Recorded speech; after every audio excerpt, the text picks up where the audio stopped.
Existe uma porta na sua vida que você abre para o diabo todos os dias sem perceber. Não é uma porta física, não é possessão demoníaca, não é ritual oculto.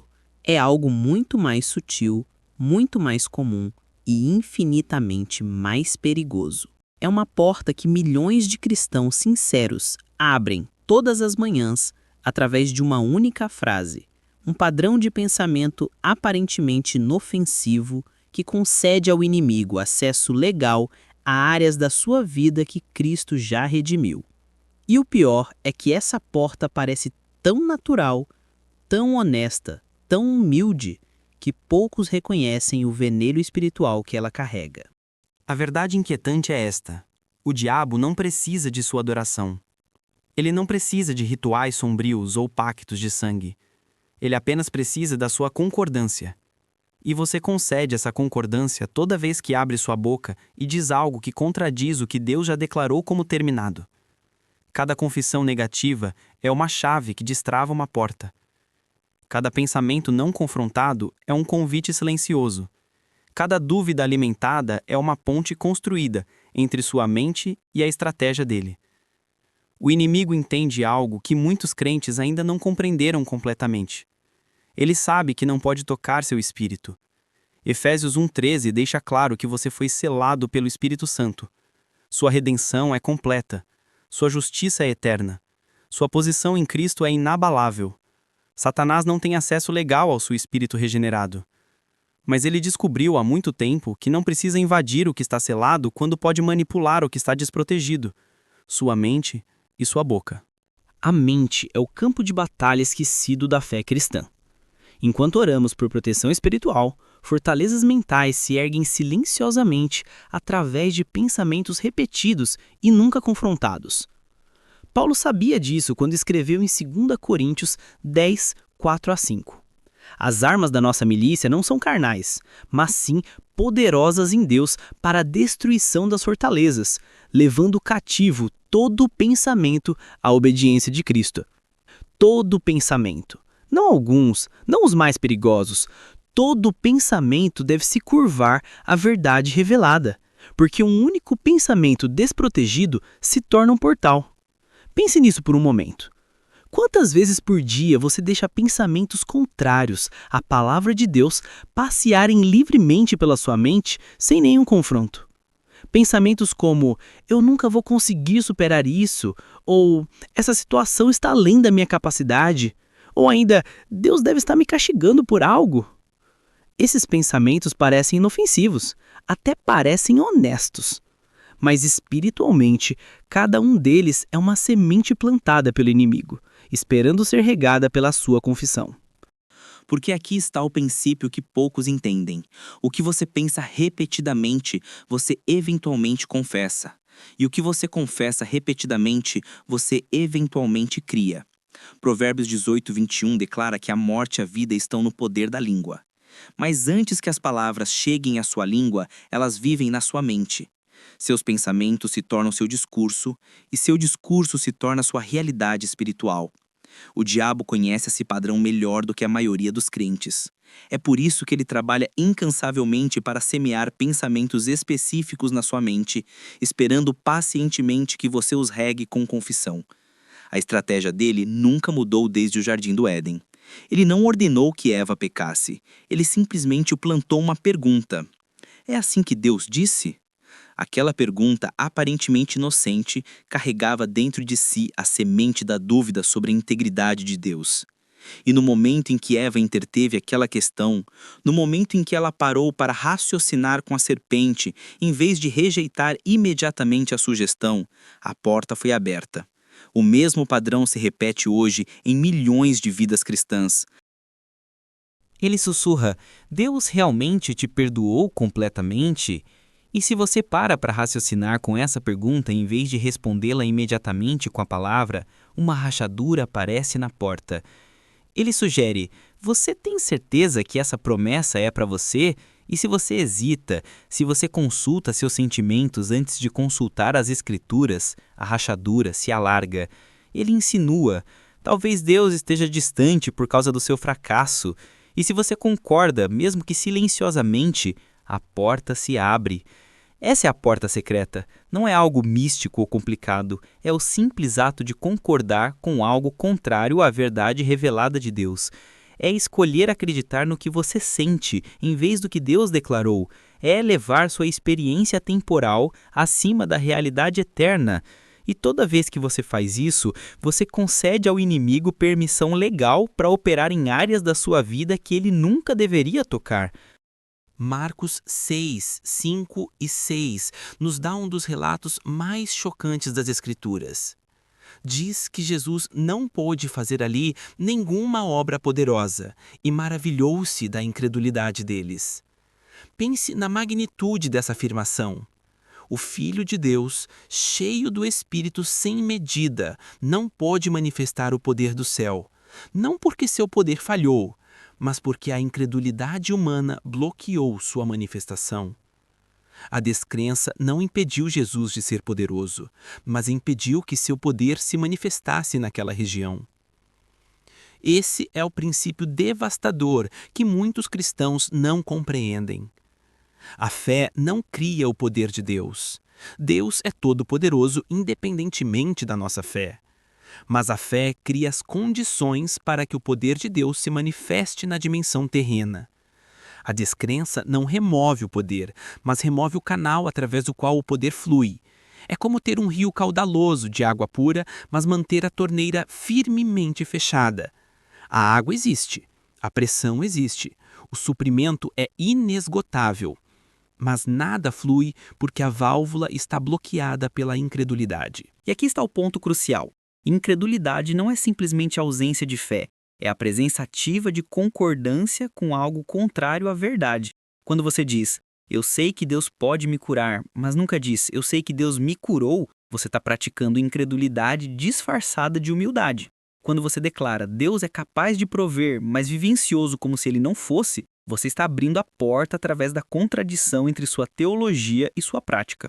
A frase mais perigosa no vocabulário cristão moderno é esta: se for da vontade de Deus. Parece reverente, parece humilde, parece teologicamente segura, mas quando usado como desculpa para não crer nas promessas claras que Deus já revelou em sua palavra, essa frase se torna um portal gigantesco para a incredulidade.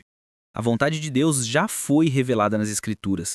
1 Pedro 2,24 não diz, talvez sejais sarados se for da vontade de Deus. Diz categoricamente, pelas suas feridas fostes sarados, passado, completo, terminado. Quando você adiciona, se for da vontade de Deus, a algo que Deus já declarou como sua vontade, você não está sendo humilde, você está sendo incrédulo. Você está questionando se Deus realmente quis dizer o que disse. E essa é exatamente a mesma tática que o diabo usou no jardim. É assim mesmo que Deus disse? Milhões de cristãos recitam essa frase diariamente, achando que estão honrando a Deus com humildade, quando na verdade estão fortalecendo a incredulidade que dá ao inimigo acesso contínuo às suas vidas. O inimigo também entende a diferença entre fé e esperança, uma distinção que a maioria dos crentes confunde tragicamente. Hebreus 11, 1 define fé como a certeza das coisas que se esperam, a convicção de fatos que se não veem. Esperança está no futuro, fé está no presente. Esperança diz, vai acontecer algum dia. Fé diz, já está feito. Esperança é boa e necessária, mas esperança sem fé mantém as bênçãos perpetuamente no amanhã. Quantos cristãos vivem num estado de esperança perpétua, sempre esperando que Deus faça algo que ele já fez, esperando por cura quando já foram curados, esperando por libertação quando já foram libertos, esperando por provisão quando todas as coisas já lhes foram dadas em Cristo. Essa esperança sem fé presente é outra porta que permanece aberta, porque enquanto você está esperando por algo que já aconteceu, você está concordando com a mentira de que ainda não foi feito. A confissão da sua boca executa a realidade que você habita. Romanos 10:10 estabelece: com o coração se crê para a justiça e com a boca se confessa a respeito da salvação. Sua salvação foi selada pela fé no coração, mas foi manifestada pela confissão da boca. O mesmo princípio governa toda a área da vida espiritual. O que você confessa repetidamente, você fortalece. O que você declara continuamente, você estabelece como realidade governante sobre sua experiência. Por isso, suas palavras diárias carregam peso espiritual maior do que suas orações dominicais. Você pode orar por vitória na igreja e destruir sua oração em casa falando derrota. Você pode cantar sobre abundância e cancelar a canção dizendo nunca tenho dinheiro suficiente. Você pode declarar cura no culto e anulá-la ao telefone dizendo tô péssimo, acho que não vou melhorar nunca. Essas palavras parecem triviais, conversas cotidianas normais, mas espiritualmente, cada uma delas é uma confissão que constrói realidade. O inimigo adora quando você mantém uma teologia correta no domingo, mas pratica concordância com mentiras de segunda a sábado. Ele não se preocupa com o que você canta no louvor, se você passa o resto da semana confessando o oposto.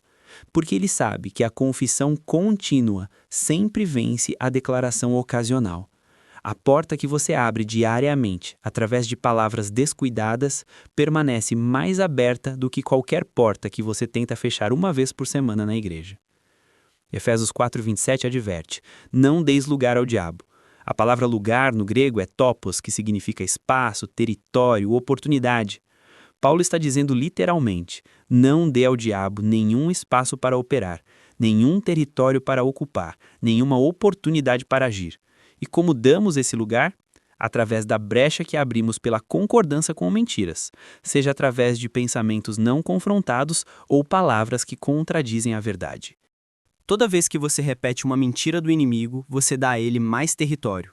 Toda vez que você declara derrota, você expande o espaço dele. Toda vez que você confessa medo, você fortalece a posição dele. Mas toda vez que você declara a verdade, independentemente do que sente, você retoma território. Toda vez que você alinha suas palavras com a palavra de Deus, você fecha portas. Toda vez que você diz está escrito, você expulsa o inimigo do espaço que ele ocupava. Jesus modelou isso perfeitamente no deserto. Quando Satanás o tentou 3 vezes, Jesus não argumentou, não debateu, não raciocinou. Ele simplesmente respondeu, está escrito. 3 palavras que selaram 3 vitórias consecutivas. Jesus não precisou de discursos elaborados ou orações prolongadas. Ele precisou apenas alinhar suas palavras com a revelação do Pai. Essa é a arma que fecha todas as portas, declaração constante da verdade revelada. O diabo prospera no silêncio. Ele ganha terreno quando você pensa negativamente, mas não declara positivamente. Porque fé não é silenciosa. Fé fala. 2 Coríntios 4:13 diz, tendo o mesmo espírito de fé, conforme está escrito, cri, por isso falei. Nós também cremos, por isso também falamos. A sequência é clara. Crença interna produz declaração externa. Se você crê de verdade, você fala. Se você nunca fala a verdade que afirma crer, talvez sua crença não seja tão sólida quanto imagina. Aqui está a questão que deve confrontar todo cristão sincero. O que você está confessando que contradiz o que Deus já declarou como realidade? Qual frase você repete todos os dias que está dando ao inimigo acesso contínuo? É, nunca consigo? É, sempre acontece comigo? É, não mereço? É, Deus deve estar irritado? Cada uma dessas confissões é uma porta aberta, um convite permanente para o adversário operar em áreas que deveriam estar seladas pelo sangue de Cristo. A porta secreta não permanece aberta porque Deus permite. Ela permanece aberta porque você a mantém assim através de concordância contínua com mentiras. O sangue de Jesus já fechou todas as portas legais. Colossenses 2, 14 e 15 declara que ele cancelou o escrito de dívida que havia contra nós, cravando na cruz, e despojou os principados e potestades, triunfando sobre eles. Legalmente, não há porta aberta, mas experiencialmente, suas palavras e pensamentos podem reabrir o que Cristo fechou. Você tem autoridade total para fechar todas as portas agora mesmo. Não precisa de ritual especial, de oração prolongada, de jejum de 40 dias. Você precisa apenas de 2 coisas: conhecimento da verdade e confissão alinhada com essa verdade. João 8,32 promete: conhecereis a verdade, e a verdade vos libertará. Conhecimento liberta, ignorância aprisiona. O inimigo mantém milhões de cristãos derrotados simplesmente porque eles não conhecem a verdade sobre quem são e o que possuem em Cristo. Então comece hoje. Identifique qual é a porta secreta na sua vida. Qual é a frase que você repete sem pensar? Qual é o pensamento que você permite sem confronto? Qual é a concordância silenciosa que você mantém com mentiras? Identifique, renuncie, substitua. Renuncie verbalmente a toda concordância com mentiras. Declare a verdade em voz alta. Faça disso um hábito diário, não uma prática ocasional. E depois, mantenha vigilância. O inimigo tentará reabrir as portas através de circunstâncias, emoções ou vozes familiares. Mas agora você conhece a tática dele. Você sabe que ele precisa de concordância. Então não conceda, nem por um segundo, nem por um pensamento, nem por uma palavra.